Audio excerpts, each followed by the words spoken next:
51083, United States versus Minor.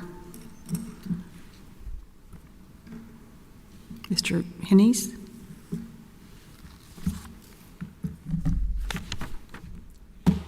Thank you, Chief Judge Richman. Good morning, and may it please the Court. This case presents a narrow but important issue.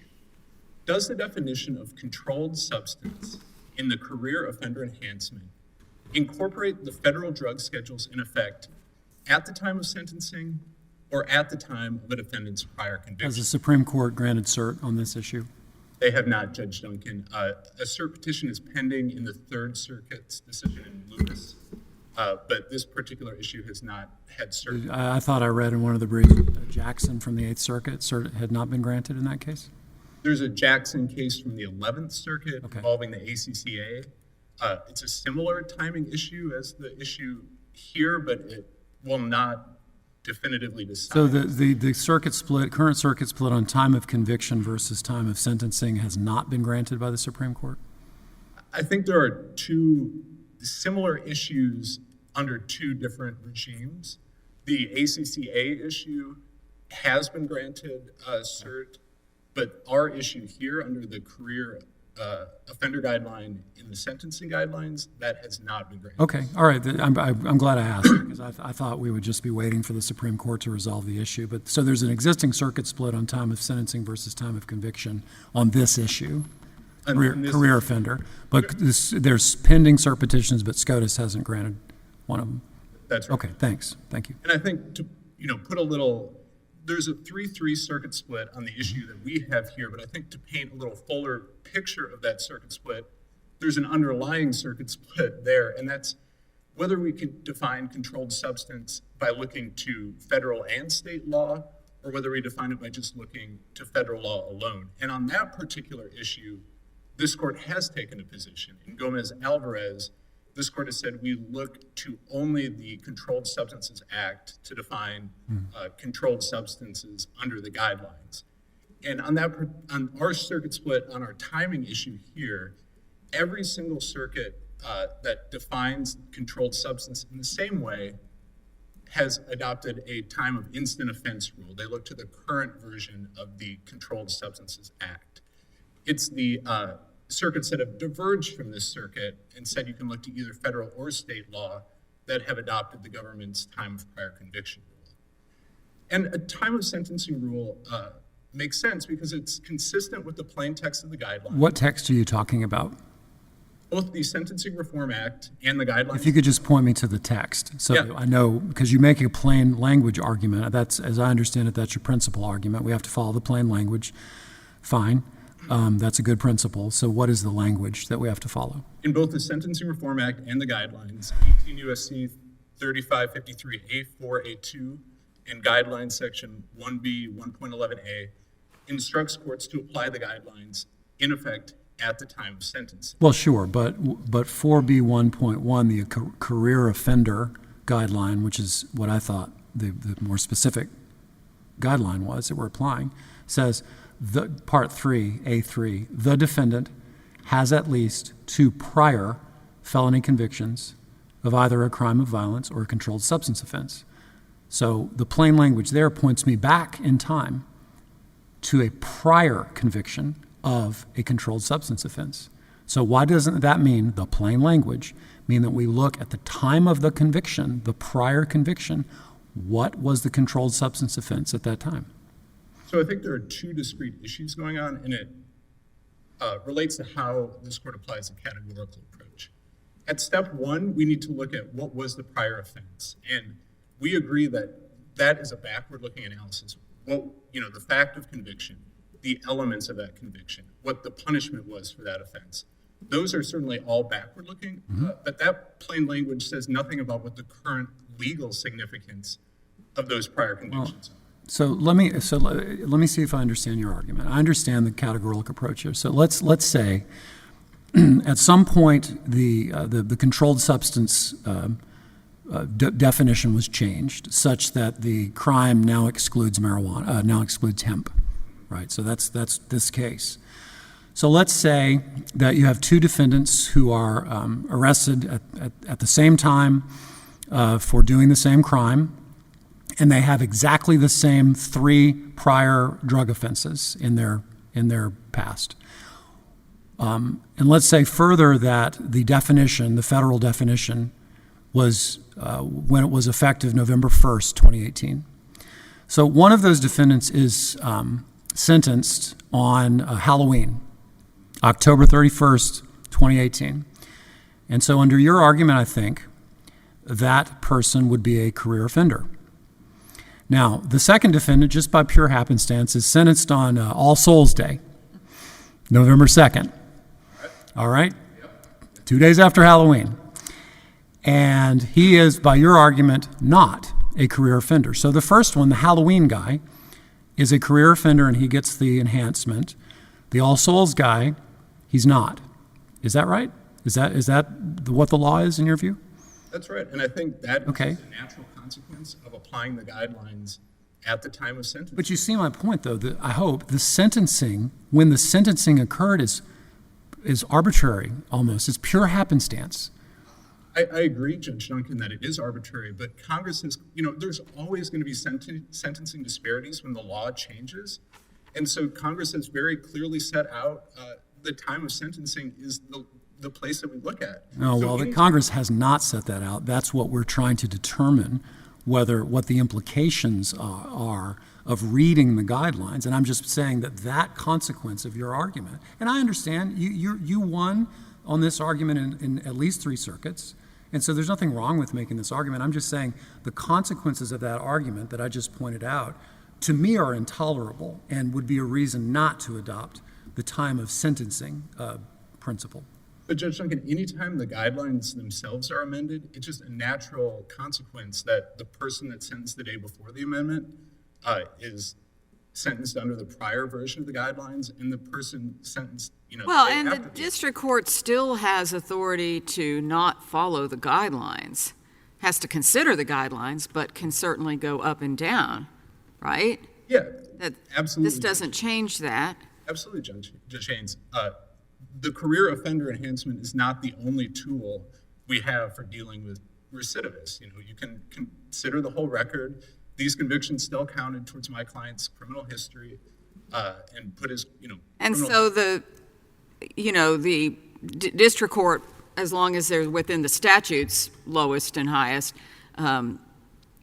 minimum and maximum, can go towards Halloween or All Saints Day with the person based on their past, as long as they do so, properly and whatever. But I mean, in other words, the notion that, oh my heck, just because I heard this on October 31, I had to give this guy more, that isn't the case, right, in this circumstance. Right, and I think, if there are, It is in ACCA, but not here. yeah, we're dealing within minimum and maximum sentencing ranges under the guidelines, not changing the maximum or the minimum. So let me just get this right. The Halloween sentenced guy is a career offender under the ACCA, under the time of sentencing approach. The All Souls Day guy is not a career offender. That is a significant difference, correct? It's absolutely. And you are not arguing that there is, even if there were error here, it's harmless error. You're saying that a failure to putting the defendant as a career offender, you're not saying that was harmless error, right? You resist that conclusion. Right. I So think, it mattered. yeah, absolutely. Oh, I'm not saying it doesn't matter. I mean, guidelines matter, and the Supreme Court has made that clear. But it is also true that the district court can alter from it. So, I mean, I was just addressing, is this notion of Halloween and All Saints necessarily always going to happen, or could the judge say, well, because this is about to change, I'm going to look at it differently?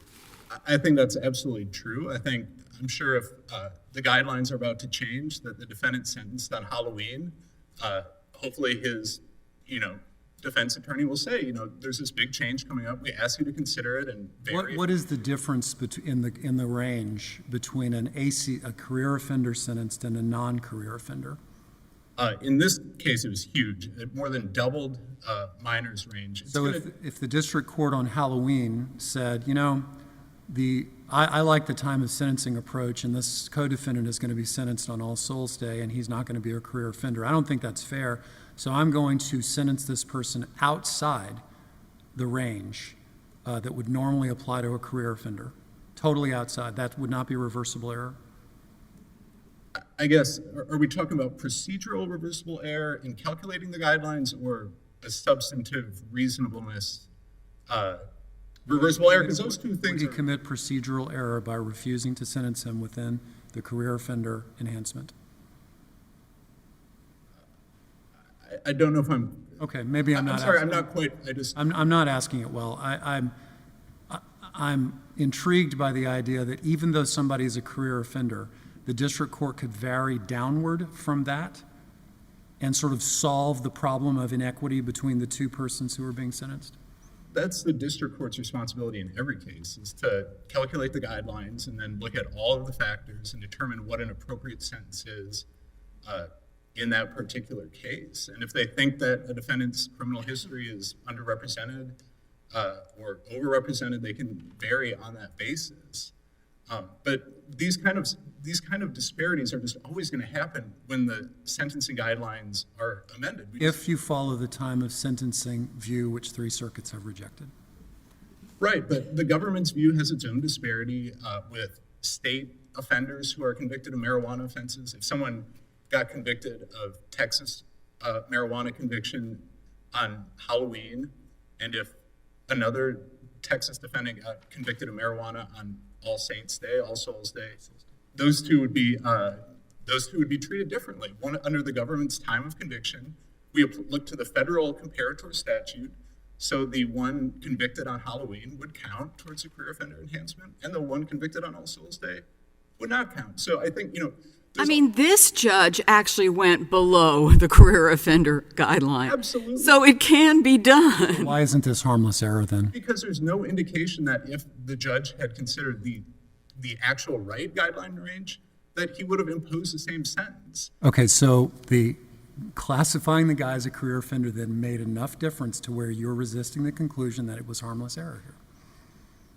I think there are two separate issues. They are two separate There's a procedural issue on whether you have to calculate the guidelines range, and then there's substantive reasonableness. And there was a procedural error here that caused him to miscalculate the guideline range.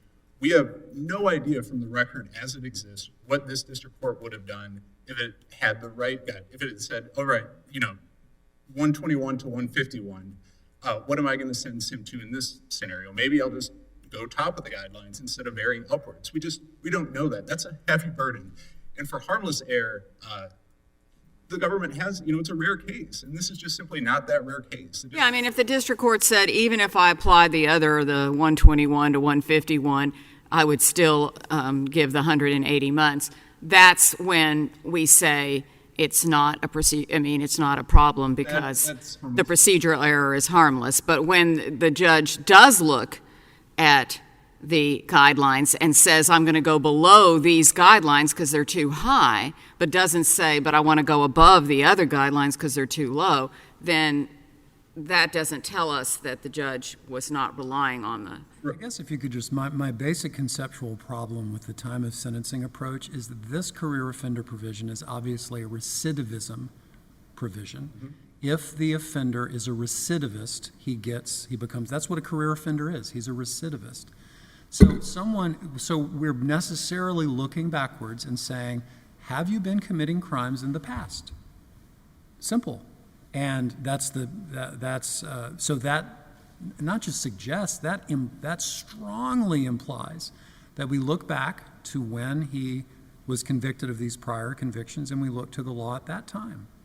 So I have a couple things to say that, Judge Duncan. The first is that even though it is unquestionably recidivist provision, Congress and the Commission have laid out specific crimes that are sufficiently dangerous to warrant this kind of harsh sentencing enhancement. Mm-hmm. And so when the law changes and Congress determines that conduct is no longer criminal or culpable or dangerous, then it makes sense that kind of conduct doesn't count towards the recidivism. Yeah, but keep in mind, the fiction that we're operating in. That's not what Congress has done.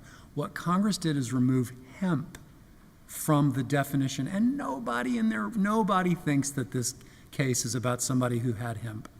We know that it wasn't, because the district court made findings about it. Well, it's a little unclear from the record, but, A, it doesn't matter under the categorical approach, and B, the Supreme Court has recognized that the categorical approach is going to be under-inclusive, and this could be one of those cases. And I think, in the recidivism, is it all right if I answer? Oh, it's fine with me, but you should ask.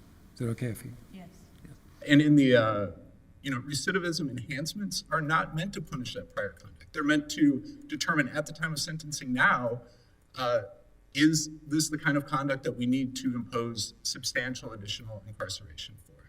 You said that the prior conviction would still matter for counting for criminal history purposes?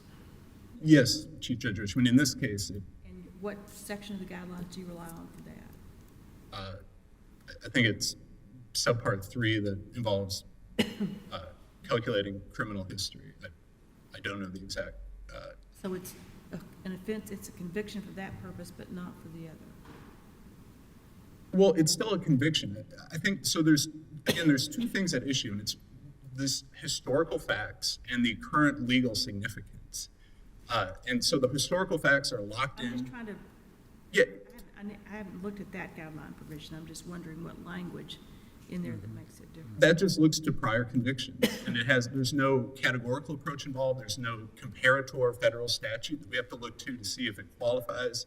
That's just a straight, does the defendant have prior convictions? And That's a very interesting question. And maybe on rebuttal, you could, if you can find it, it's okay if you can't, but if you could find the language that in the guidelines that would make the prior conviction still count for criminal history points. I hadn't thought of that. Absolutely. Thank you.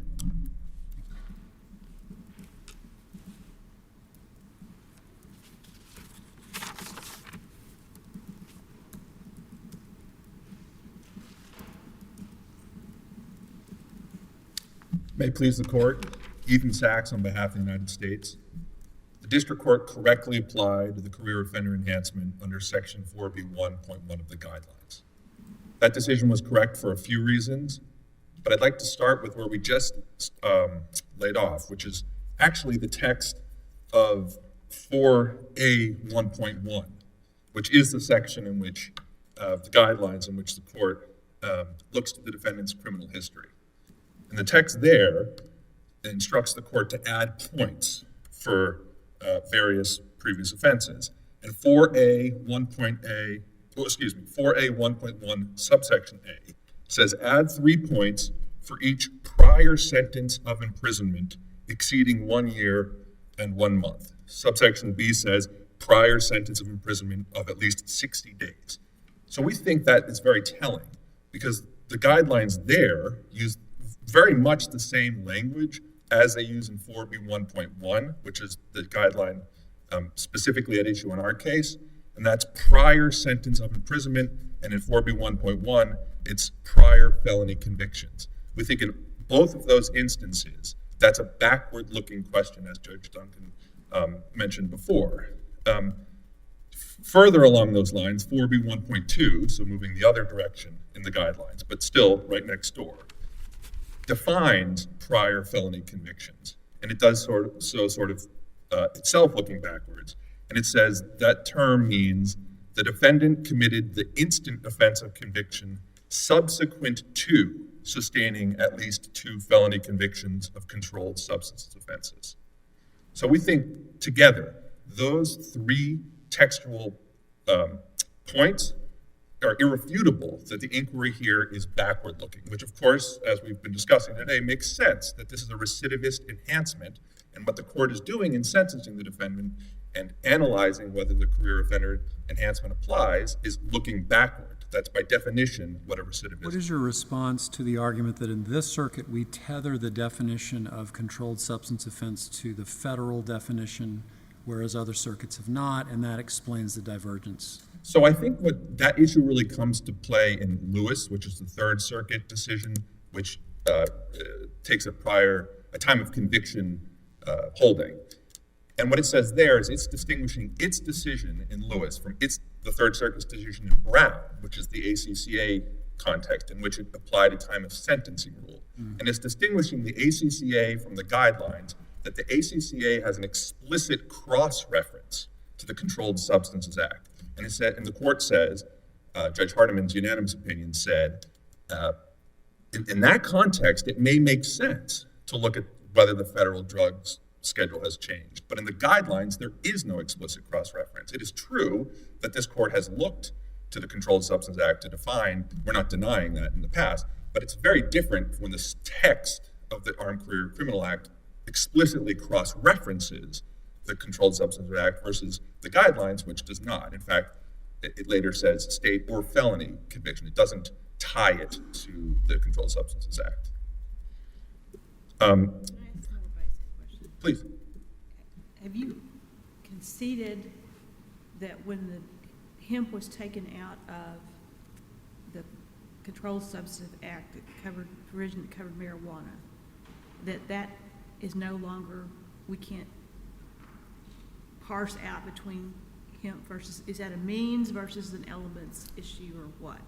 So we acknowledge that because this court, and as all courts, as the Supreme Court has instructed, is applying the categorical approach, that if today, or that if we knew the defendant's convictions post-2018 were for convictions involving hemp, or if they occurred today, that hemp is no longer a controlled substance. We are not denying that. But we think that the inquiry is backward-looking. And at the time of conviction, no one disputes here that in 2000, in which Mr. Minor was convicted twice of possessing marijuana with intent to distribute, and 2010, when he was convicted of importing marijuana, that at those times, both hemp and marijuana were controlled substances. I think you're missing my point. Okay, Assuming we look at controlled substances as defined today, yes. and does that mean looking back that the statute of conviction is categorically not a Controlled Substances Act because it includes him? Or is this more now, it gets to a means versus elements? Hemp versus marijuana is elements versus means. You see what I'm saying? I'm not sure I do, I apologize. Maybe, is it possible to ask it another way? Is there open to us to consider a modified categorical approach with respect to More straightforward way. this? In other words, because I thought there were findings in this case that there was no hemp involved. There are findings of that, because the district court says it explicitly, and in fact, the district court was presiding and sentenced Mr. Minor in 2010 for his importation conviction. And so, yes, there was a finding that all three prior convictions were for marijuana and not for hemp. Yeah, but the Chief Judge's question, which I don't know the answer to that, is whether it would be open to a modified categorical What's approach. your position? Did you take a position? We have not taken a position. Are you taking a position today? And if so, I'd sure like to hear it. We don't have a position on that Why question. not? You realize how many convictions this affects. We do. We think that under either approach, the reason we haven't gone further is that in this case, there's no need to go further to Well, 3 circuits have disagreed with you. So why isn't the government taking a position that a prior. that the statute of conviction can be parsed such that the modified categorical approach can be applied, and we can look back and see if the conviction was for hemp or marijuana? Well, we think that Taylor, the Supreme Court's recent decision in Taylor, precludes us from doing that with federal predicates, and Mr. Minor's predicates here were all federal offenses. We think Taylor leaves open the door for whether that's possible for state predicates. And so we haven't taken, I apologize if I misunderstood Your Honor's question. Our view is that for federal predicate offenses, that is no longer possible. But for state predicate offenses, that may be possible in light of Taylor. That's why we haven't taken the position in this case, because Mr. Minor's predicates were all federal convictions. Okay, that answers my question. I apologize for. And you are not challenging that the district court was authorized to exercise discretion and go below the career offender guidelines? No, we're not Okay. denying So this that. isn't like the ACCA that's required. This is something that is discretionary, although important. I'm not saying guidelines aren't important. They're very important. But when it's just the guidelines, the district court can go above and below as long as the district court doesn't go below the minimum or above the maximum, right? Yeah, yes, Your Honor. We are not denying that that is true. I would say, though, that it's not just the text of the guidelines that we think that would run counter to, but it's also, as we've been discussing today, the real purpose of this guideline. You can find that in the commentary to the guideline itself. 4B1.1's commentary emphasizes that the point, and it's we think obvious, that a career offender enhancement is to impose substantial sentences on repeat offenders, on recidivist offenders, people who continuously violate the drug laws in place at the time.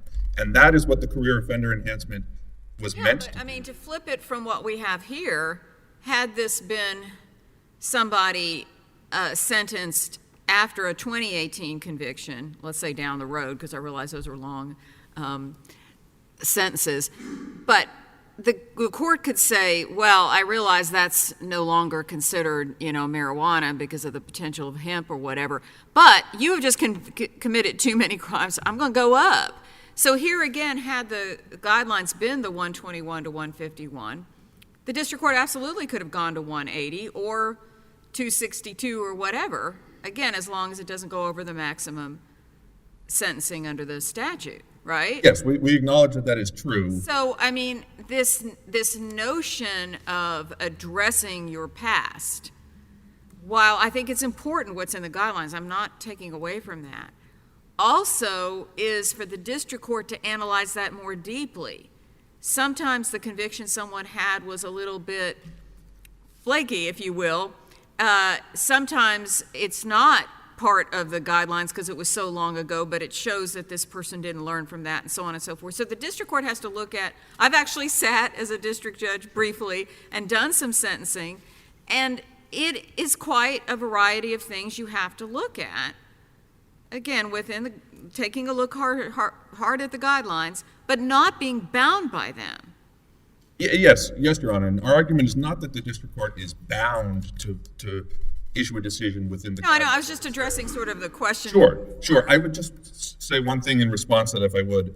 The commentary, as I mentioned, to the guidelines makes clear that 4B1.1 comes from Congress's mandate in Section 994 of Title 28 of the U.S. Code. It says Congress mandates the Commission to assure that certain career offenders receive a sentence of imprisonment at or near the maximum term authorized.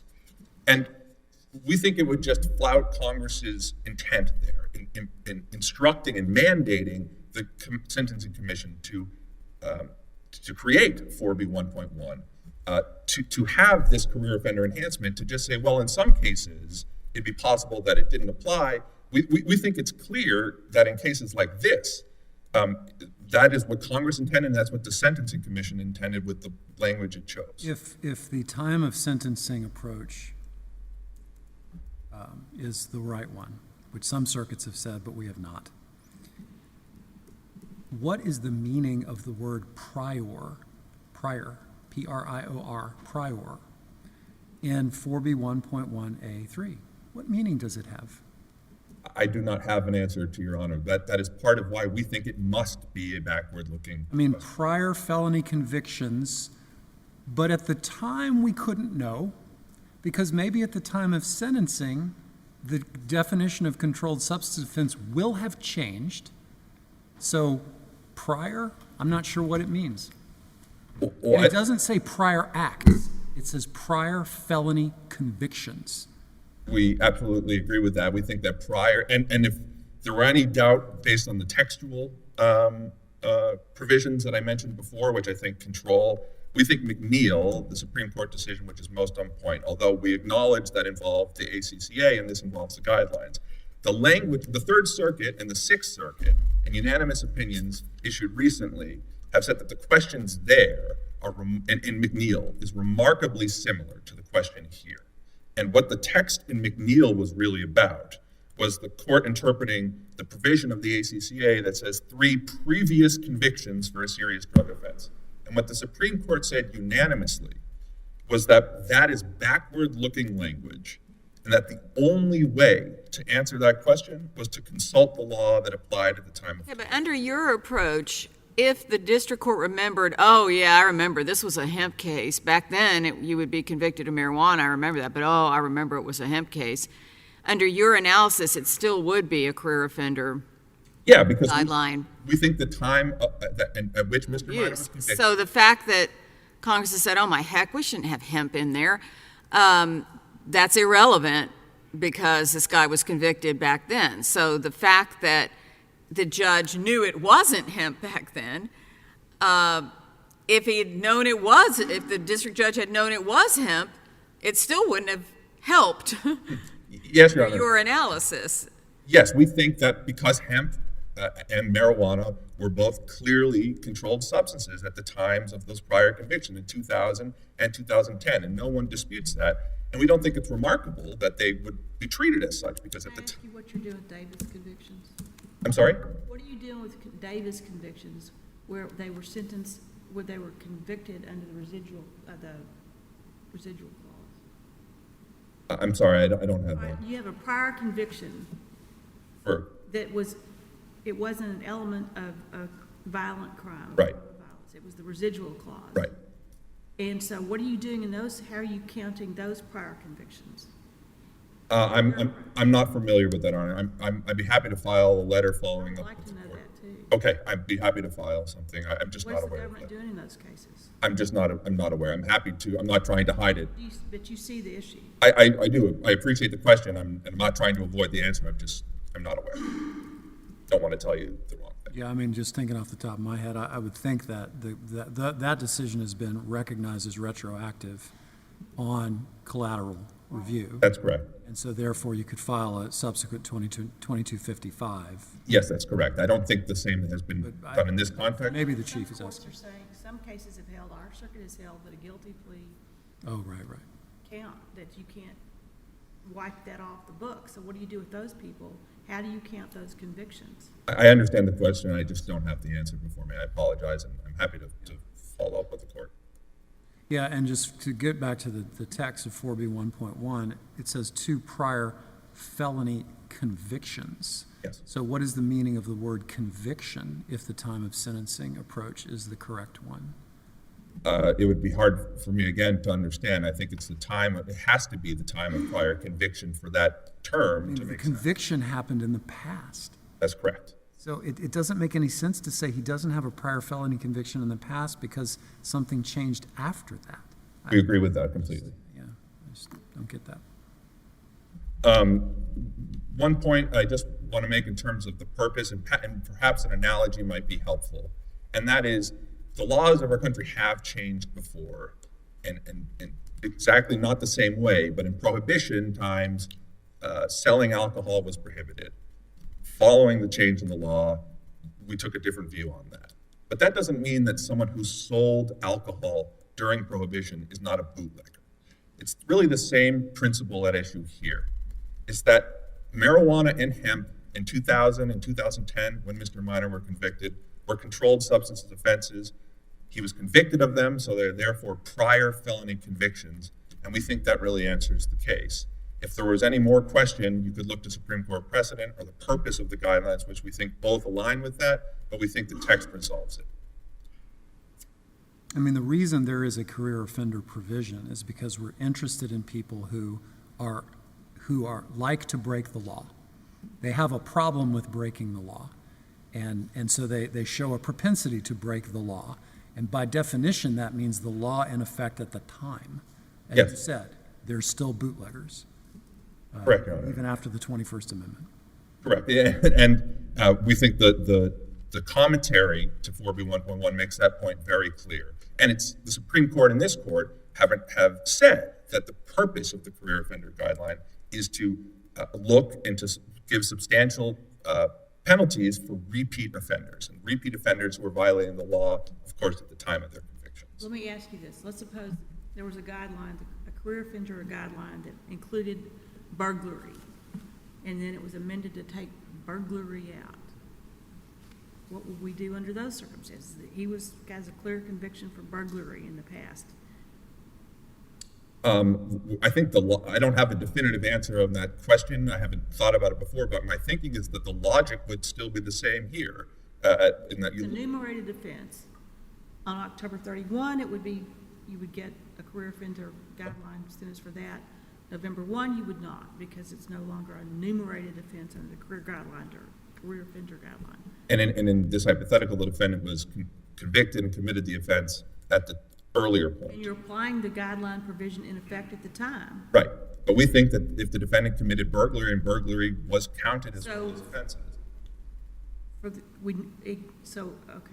you're saying for every other section, we apply the guidelines in effect at the time, but for career offender, we don't apply the. Respectfully, no, Your Honor. We agree that we apply the guideline in effect at the time of sentencing. There's no denying that. But we think that means, what that does mean is that 4B1.1 should be applied by the district court as that guideline existed on the day of sentencing. But that doesn't. Better keep a lot of old books in our office. Okay, let me ask you this. Do you think that the case that the Supreme Court took on the ACCA will answer this question for this? We think it very likely could. The reasoning there could certainly affect the reasoning. Should we obey this case until that comes out? Yeah, we requested. I know you yeah, and we didn't, but we now think that would be appropriate and makes sense, because we think, although the issues are distinct legal questions, we think because there is so much overlap in the reasoning that. How far down the road is Mr. Minor in his sentence? I believe He's going to get a sentence regardless of how we rule on this.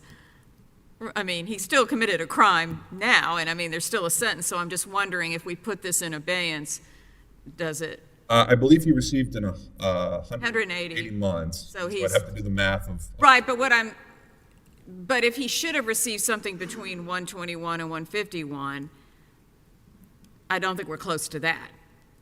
I don't believe so. We don't think Sometimes he we have should have cases received. that it would matter Understood, but their we don't think that sentence, is. and I don't think this one does. I agree. I because see no reason that would. He would likely have gotten at least 10 years, is what I'm saying, even under the old guideline, We think so.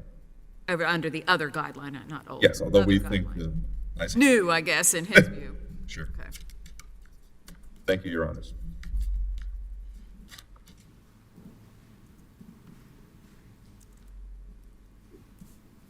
So why shouldn't we put this case under abeyance for the ACCA case? If the court wants to, I think that'd be okay. I think the ACCA case, what is going to happen there is they might give some guidance on McNeil, and that might be the most relevant thing that happens.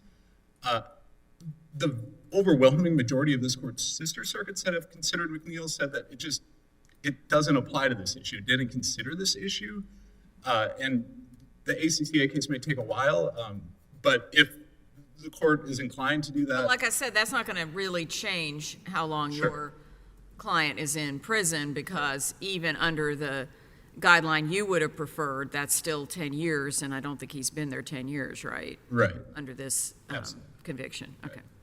I wanted to start quick with Chief Judge Richman's hypothetical about burglary, and it's not really a hypothetical because it happened in 2016 with Amendment 798. The commission removed burglary from the definition of crime of violence, triggering the career offender guideline. And I'm not aware of any court that has said that a pre-2016 burglary still counts even for sentencing after 2016.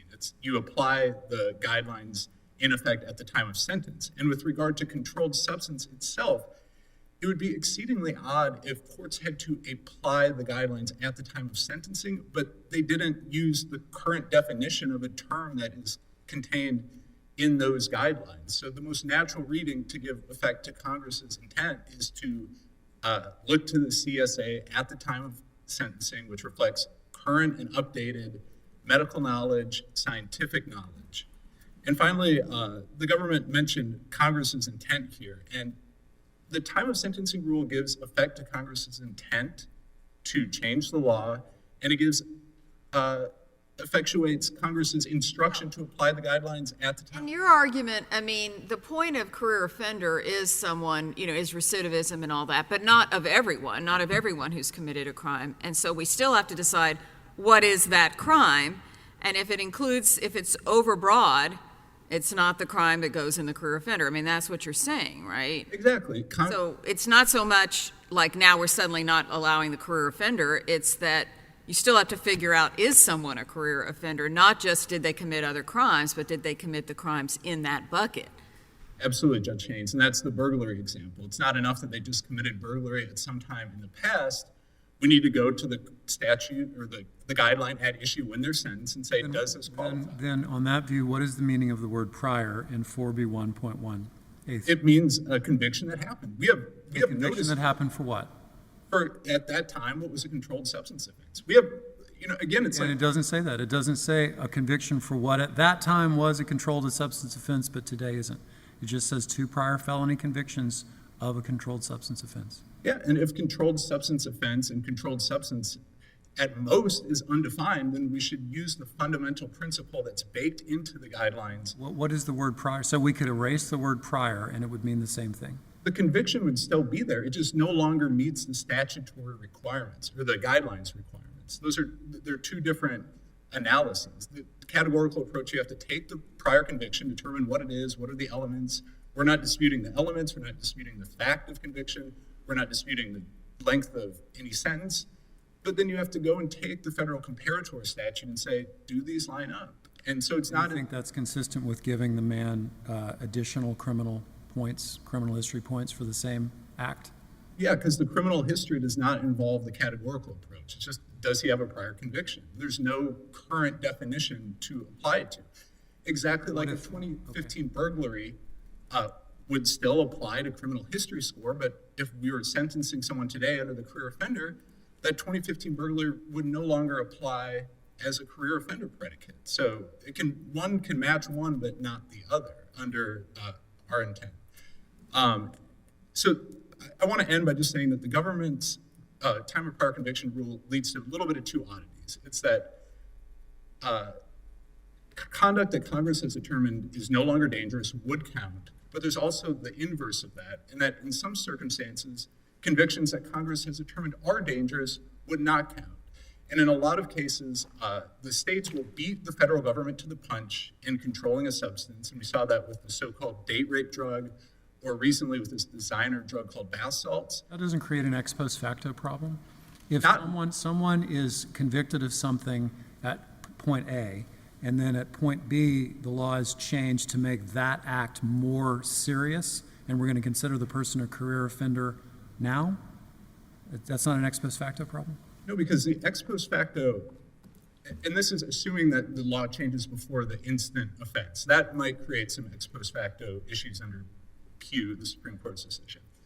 But this comes back to the point that recidivist enhancements are not punishment for the prior crime. We're looking at how serious the conduct is now. What are they then? If they're not some enhanced punishment for prior crimes, what is a recidivist provision? They are, but they're based on, this enhancement is based on how problematic is this conduct now that we think that this person is entitled to substantial additional incarceration.